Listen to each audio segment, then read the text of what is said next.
भगवते वासुदेवाय नमः। हरे कृष्ण। आइए आज के वीडियो में जानते हैं पापाकुंसा एकादशी का व्रत किस दिन रखा जाएगा।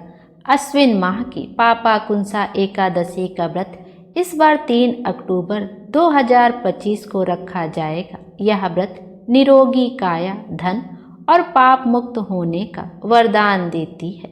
ऐसे में दशहरा के बाद पापाकुंसा एकादशी का बहुत ही अधिक महत्व होता है। पापाकुंसा एकादशी के नाम से ही वर्णित होता है कि यह व्रत पाप कर्मों से मुक्ति दिलाकर वैकुंठ धाम के रास्ते खोलता है। व्यक्ति जन्म मरण के बंधन से मुक्त हो जाता है और श्री हरि की उस पर कृपा होती है। पापाकुंसा एकादशी व्रत शारदीय नवरात्रि और दशहरा के अगले दिन आता है। आइए अब पापाकुंसा एकादशी व्रत का मुहूर्त और पारण का समय भी जानते हैं। अश्विन शुक्ल एकादशी तिथि की शुरुआत 2 अक्टूबर को रात में 7:10 पर शुरू होगी और अगले दिन 3 अक्टूबर 2025 को शाम को 6:32 पर समाप्त होगी। पूजा का जो शुभ मुहूर्त है वो सुबह 6:15 से लेकर सुबह 10:41 तक है और शाम को आप गोधूली मुहूर्त में प्रदोष काल में कभी भी पूजन कर सकते हैं। प्रदोष काल का समय वह होता है सूरज अस्त होने के 45 मिनट पहले से लेकर जब सूरज अस्त हो जाता है उसके 45 मिनट बाद तक का समय प्रदोष काल कहलाता है।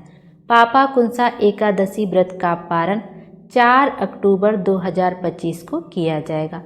व्रत पारण का जो शुभ मुहूर्त है वो सुबह 6:16 से लेकर सुबह 8:37 के बीच किया जाएगा।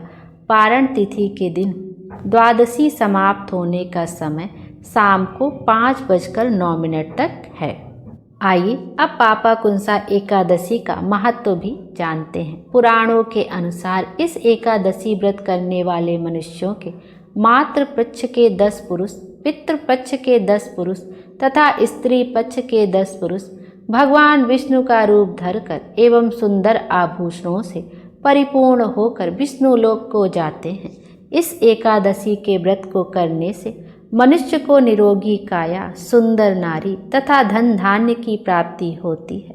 जो मनुष्य किसी कारणवश केवल इस एकादशी का भी उपवास करता है उसे यम के दर्शन नहीं होते हैं। ये अब पूजा विधि भी देखते हैं। एकादशी के दिन सुबह स्नान कर हो सके तो पीले वस्त्र धारण करने चाहिए। अपने घर की मंदिर की साफ सफाई करें। फिर एक चौकी ले लें लकड़ी का, उस पर पीला कपड़ा बिछाकर भगवान विष्णु की प्रतिमा को स्थापित करें। उसके नीचे आप फूलों का आसन दे सकते हैं। उसके बाद भगवान को चंदन का तिलक करें और पीले फूल अर्पित करें। देसी घी का दीपक जलाकर आरती करें और पापाकुंसा एकादशी व्रत कथा का श्रवण करें। फल और मिठाई का भोग लगाएं और जो भी आप भोग लगाएं उसमें तुलसी दल को अनिवार्य रूप से रखें। बिना तुलसी दल के भगवान को कोई भी भोग स्वीकार नहीं होता है। जीवन में सुख शांति की प्राप्ति के लिए भगवान से आप कामना करिए। फिर उसके बाद आप आरती करिए, व्रत कथा का श्रवण करिए। उसके उपरांत आप प्रसाद सब में बांट दीजिए और स्वयं भी प्रसाद ग्रहण करिए। उसके बाद आप चाहें तो गरीब लोगों में कुछ अन्न धन आदि भी अपनी क्षमता के अनुसार दान कर सकते हैं। एकादशी तिथि पर अन्न धन का दान करने का विशेष महत्व होता है। धार्मिक मान्यताओं के अनुसार इन चीज़ों का दान करने से व्यक्ति को जीवन में कोई कमी नहीं होती है, साथ ही धन में वृद्धि होती है। एकादशी के दिन भगवान विष्णु को पीले फूल जरूर समर्पित करने चाहिए। आप पीले कनेर का फूल समर्पित कर सकते हैं, पीला गेंदा का फूल आप समर्पित कर सकते हैं।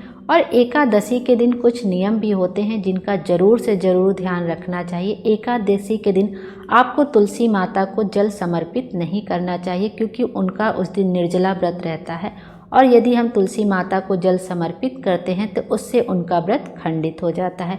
और तुलसी के पत्तों को भी एकादशी के दिन भूल से नहीं तोड़ना चाहिए।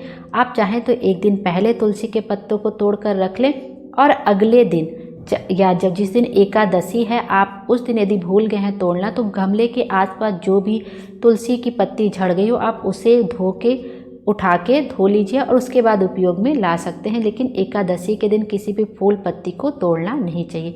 भगवान को आपको जो पीले फूल समर्पित करने या जो भी कुछ समर्पित करना है आप एक दिन पहले ही तोड़कर रख लीजिए। फूल पत्ती ये सब कभी बासी नहीं होता है। और साथ ही भगवान विष्णु का ओम नमो भगवते वासुदेवाय नमः मंत्र का कम से कम 11 बार जाप अवश्य करें और अपनी जो भी कामना हो वो भगवान विष्णु से कह दें। आपकी मनोकामना जरूर से ज़रूर पूर्ण होगी। और साथ ही साथ जब भी आप मंदिर में जाएं, यदि एकादशी के दिन आप शिवालय जा रहे हैं तो अपनी कामना कहते हुए शिवलिंग पर जल समर्पित करते हुए 3 बार स्वधा स्वधा स्वधा शब्द का उच्चारण जरूर करें और अपनी आप कामना कह दें। आपकी जो भी मनोकामना होगी वो भोले बाबा की कृपा से ज़रूर पूर्ण हो जाएगी। और साथ ही साथ आप तुलसी माता की पूजा भी एकादशी के दिन जरूर करें। आप उनको जल ना समर्पित करें, जबकि उनको आप जो है उनके पास एक घी का दीपक जरूर प्रज्वलित करें। और अगले दिन पारण के दिन जब आप पारण करने लगे तो सबसे पहले तुलसी दल का सेवन करें, उसके बाद ही अन्न का कुछ दाना आपको ग्रहण करना चाहिए। और तुलसी माता को भी भोग अवश्य लगाना चाहिए। आप गुड़ है, शक्कर है या कोई मिठाई है, आप उसका भी भोग लगा दीजिए और तुलसी माता को उस दिन जल जरूर समर्पित करिएगा। भोले बाबा हम सब की मनोकामना पूर्ण करें और हमारे जीवन को खुशियों से भर दें। Thank you.